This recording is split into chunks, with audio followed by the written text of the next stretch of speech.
Del Evangelio según San Mateo. Desde allí se fue a la región de Tiro y Sidón.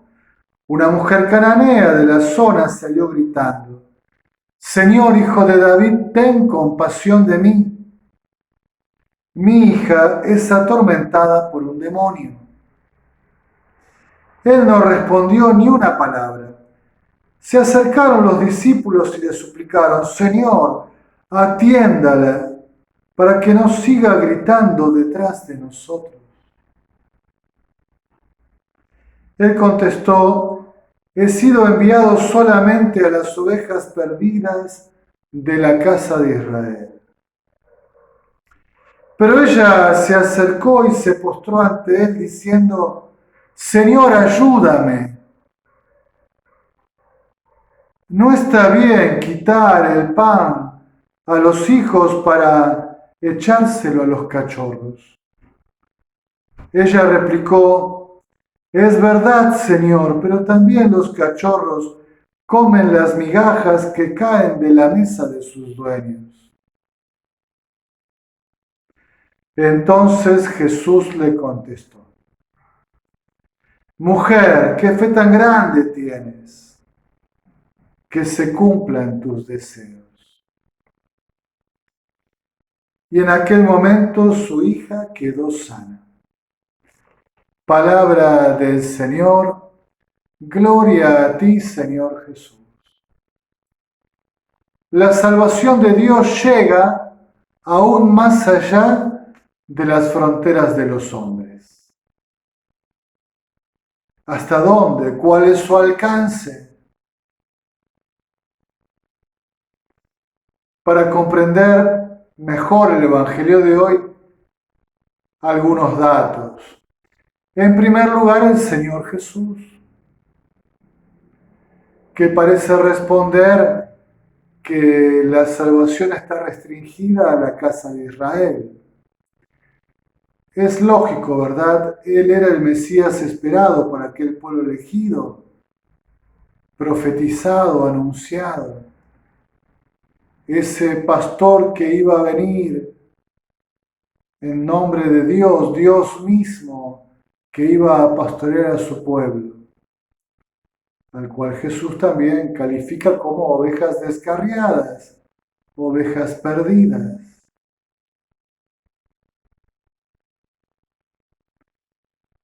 Pero claro, sabemos por los propios evangelios que Jesús también caminó países y ciudades de los gentiles, de los no judíos, que interaccionó con ellos y que no pocas veces se asombró de su fe.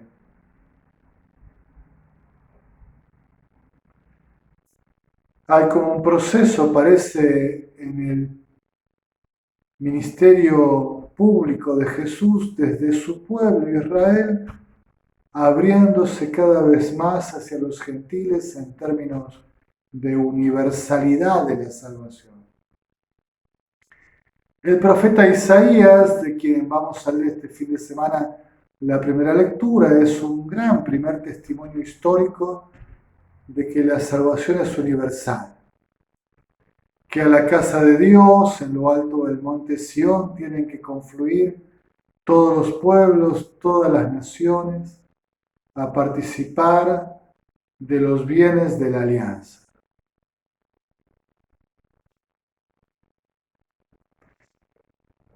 La iglesia primitiva también hizo esta experiencia, ¿no?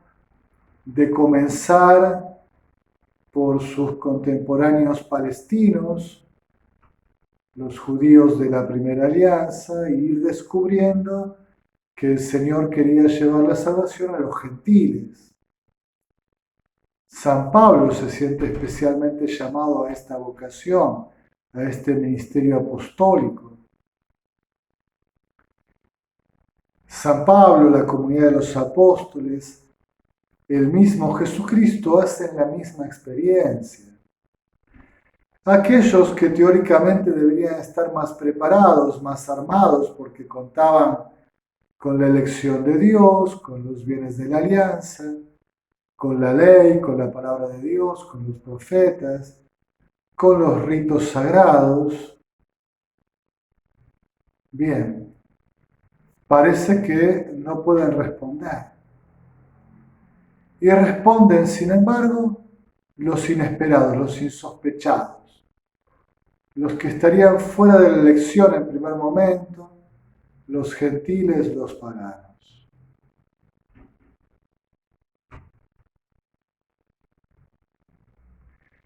En la segunda lectura, San Pablo transmite alegría y tristeza, alegría y asombro por la salvación que llega más allá de las expectativas de Israel.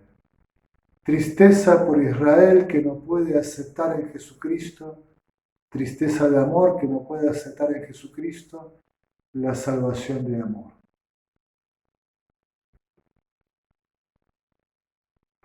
¿Hasta dónde quiere llegar Dios con la oferta de salvación? Los discípulos se sienten atormentados por esta mujer que los sigue a gritos. ¿Por qué los discípulos se sienten tan inquietos? ¿Por qué?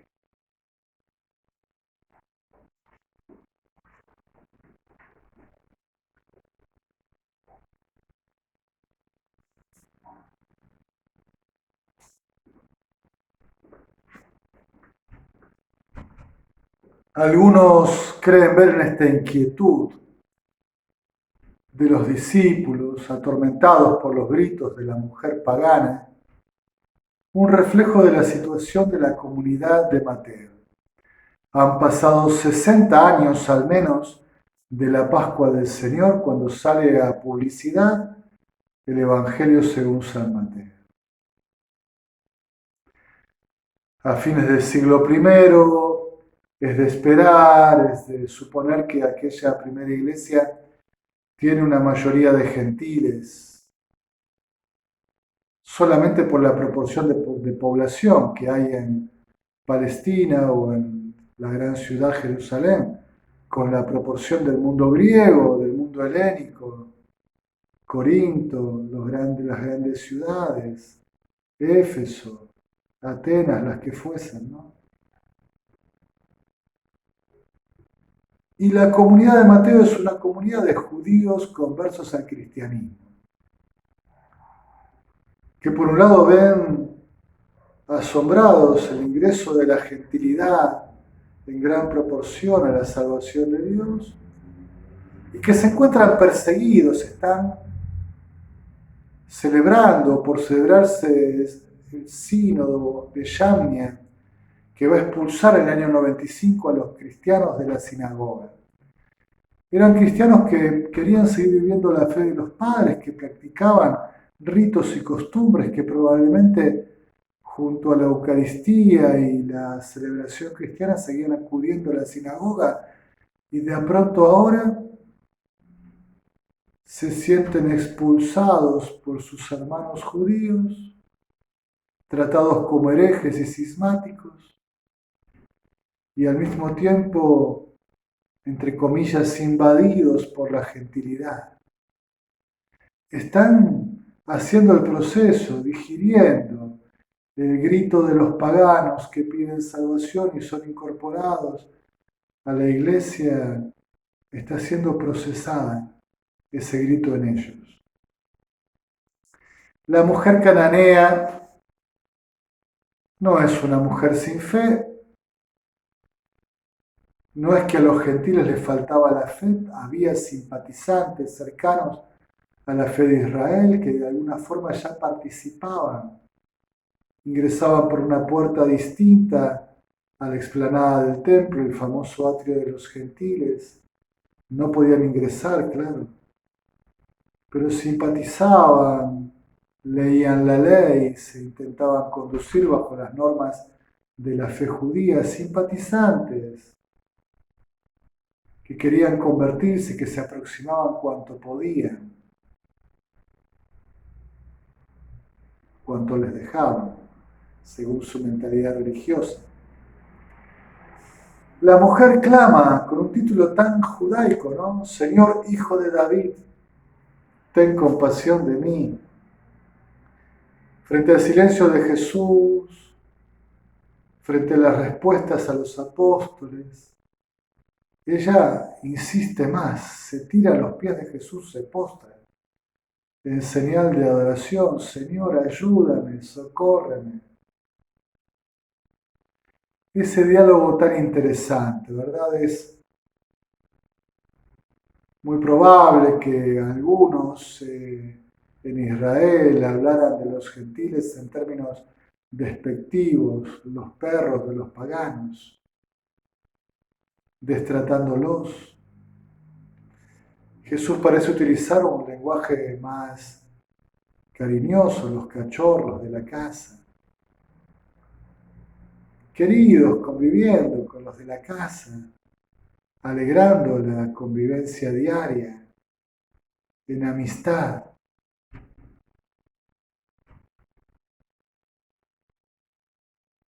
La mujer con gran sabiduría e inteligencia le responde, hasta los cachorros comen lo que cae de la mesa familiar.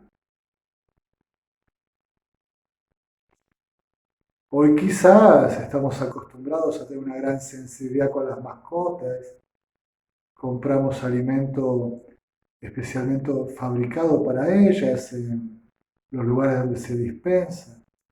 Pero cuando éramos más niños, 40, 50 años atrás, a los perritos de la casa, a los gatos, se los alimentaba con lo que iba sobrando del almuerzo, de la cena de la familia. Esto reclama la mujer.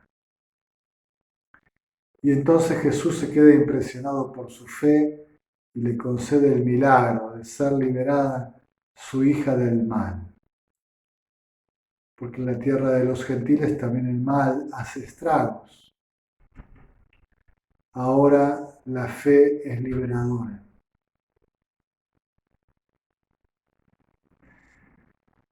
Este fin de semana de este Evangelio, podríamos preguntarnos si Jesús se encontrará entre nosotros en la iglesia, entre los discípulos, los cristianos, la fe que buscan.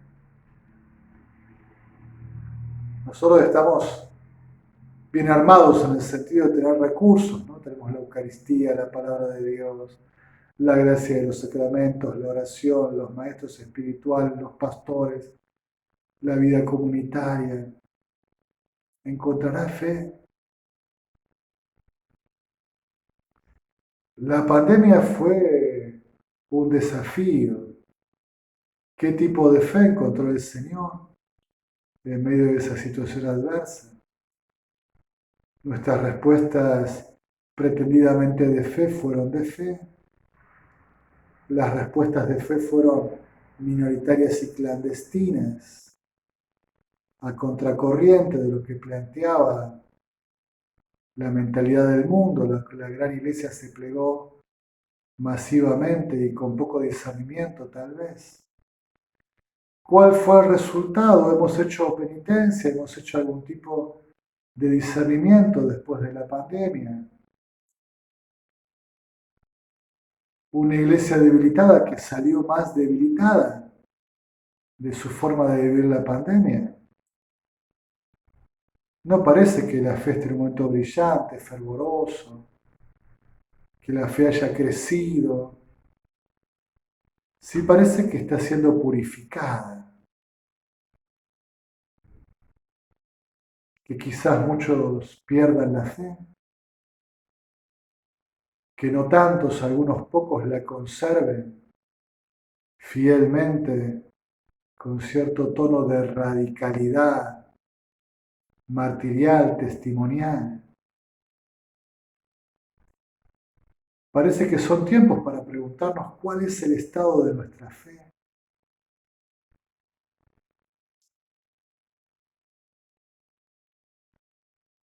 Cómo cuidar la fe, cómo reservar la fe, guardar la fe para que siga encendida hacia el futuro.